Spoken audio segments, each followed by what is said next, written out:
So one of the things I was hoping would have been addressed in the actual debate were questions related to education technology and the digital divide, what role the federal government should or should not be playing in terms of bringing internet access, technology skills to marginalized communities. It was one of the subjects that was listed as a potential topic for the debate, but they ran out of time. So I thought I would take a few minutes and see if I could track down a couple of the candidates here, maybe even more if others show up, and see if they have anything to say on the issue. Senator, what role should the government be playing in bridging the digital divide? Well, a lot, and obviously the broadband is very important. We didn't get a chance to talk about rural America too much, and obviously having broadband access into parts of our country, inner cities and so forth, so that these education gaps can be made up by making sure that people have that access. So is the role specifically within schools, or do you see a private sector role? No, I think the schools can play a very important role, obviously, but even more so in families. That ability to have that access in your home, where your child can access the Library of Congress from some rural school district in the middle of Alaska or Wyoming, is what we ought to be talking about here, rather than talking about moving people out of rural areas to urban areas. Bringing an economy and opportunity to rural America is something we ought to be talking about.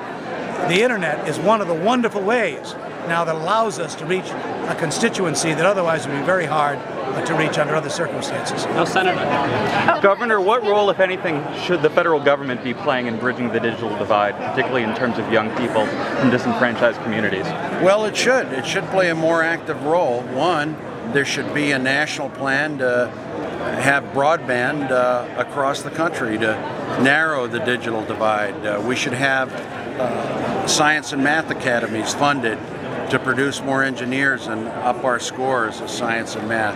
And then lastly, I believe the federal government needs to say that the digital divide is real, that because our minorities and in minority neighborhoods don't have the same access to computers, we need to take steps like have a computer for every child, a 7th grade, laptop computer. Find ways to increase computers in the home.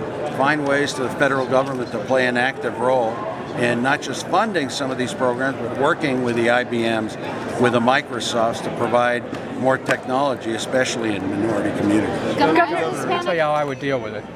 As mayor of Cleveland, I helped to save a municipal utility because I realized that this is a fundamental right in a democratic society to have your own utility. Municipalities should be able to have that right. Well, municipalities should operate the internet and access to the internet, wireless, as a public utility. And it should be free access. And people, the way you move through it is that you have free access, plus you make sure that every child has access and every family has access to a computer. I mean, this is fundamental in a democratic society, and it's an investment that we should be prepared to make. And by access, do you mean through schools or at home? No, I mean that we should be making computers available to those families, you know, just a basic computer that would give someone access. Someone wants to buy an upgrade or something, that's their business. But basic access should be guaranteed. That's the way we give away. What role, if any, do you think the federal government should be playing in bridging the digital divide and bringing technology skills to marginalized communities? Well, the first rule is leave the internet alone. Keep it free. And I see... In terms of network neutrality, are you referring to? Or? Yeah, I don't think that the network should be charging any of this stuff. It's not theirs. It belongs to the people. Leave it free. Every time I see them sneaking in, like the issue of, well, we can't have credit cards transactions for gambling on the internet. What's that all about? I mean, that's putting the toe in the door. And I know the person that did this, it's religious motivation. Give me a break. We need freedom.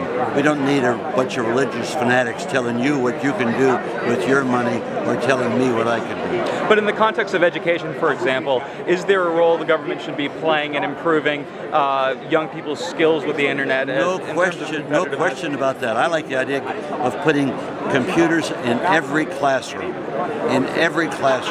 particularly in the inner cities. No question. They are the future, and the future is electronic.